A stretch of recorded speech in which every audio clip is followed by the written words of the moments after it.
అండి ఈరోజు మనం ఎనీమియా గురించి మాట్లాడుకుందాం. మన బాడీలో కావాల్సిన దానికన్నా తక్కువ లెవెల్లో హిమోగ్లోబిన్ ఉంటే దాన్నే ఎనీమియా అంటారండి. ఇది డిపెండింగ్ ఆన్ సివియారిటీ 3 రకాలు. Mild 11-13, moderate 8-11, severe less than 8 gram per decilitre of haemoglobin in our body అండి. ఈ మైల్డ్ మోడరేట్ వేరియంట్స్ అనేవి పెద్ద సిమ్టమ్స్ ఏమి ఉండవండి, నీరసము అలసట అనేవి. అండ్ సివియర్ వేరియంట్లో మనకి రేంజింగ్ ఫ్రమ్ దిస్ నీరసం అలసట it can go till tachycardia, palpitations, arrhythmias and heart failure వచ్చే ఛాన్సెస్ కూడా ఉన్నాయి, కానీ అది చాలా తక్కువ.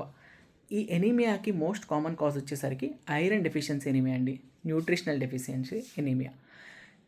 ఇది క్యాన్సర్తో ఏంటి రిలేషన్ అని మనం మాట్లాడుకుంటే, జీర్ణాశయానికి సంబంధించిన క్యాన్సర్లు రక్తపు వాంతులు లేదా రక్తపు విరోచనాలతో పేషెంట్ మనకి తక్కువ లెవెల్ ఆఫ్ హిమోగ్లోబిన్తో ప్రజెంట్ అవుతాడు.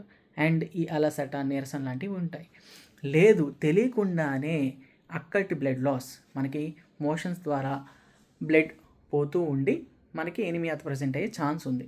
సో ఎల్డర్లీ మేల్ పేషెంట్స్, ఎందుకంటే ఫీమేల్స్లో ఎనీమియా అనేది న్యూట్రిషనల్గా ఉంటుంది. ఎల్డర్లీ మేల్ పేషెంట్ ఎనీమియాతో ప్రజెంట్ అయ్యారు అంటే, లేదా యంగ్ మేల్ పేషెంట్ ఎనీమియాతో ప్రజెంట్ అయ్యారంటే డెఫినెట్గా ఏంటి కాజ్ అనేది మనం ఖచ్చితంగా రూల్ అవుట్ చేసుకోవాలండి. ఎందుకంటే there might be a cancer hiding and we might be missing it. So we don't want to take that risk.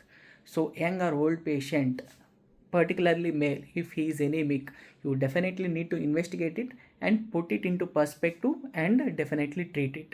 And cancer anaemia అనే టాపిక్ ఇన్ డెప్త్లో నెక్స్ట్ వీడియోలో మాట్లాడుకుందాం. అంతవరకు టేక్ కేర్.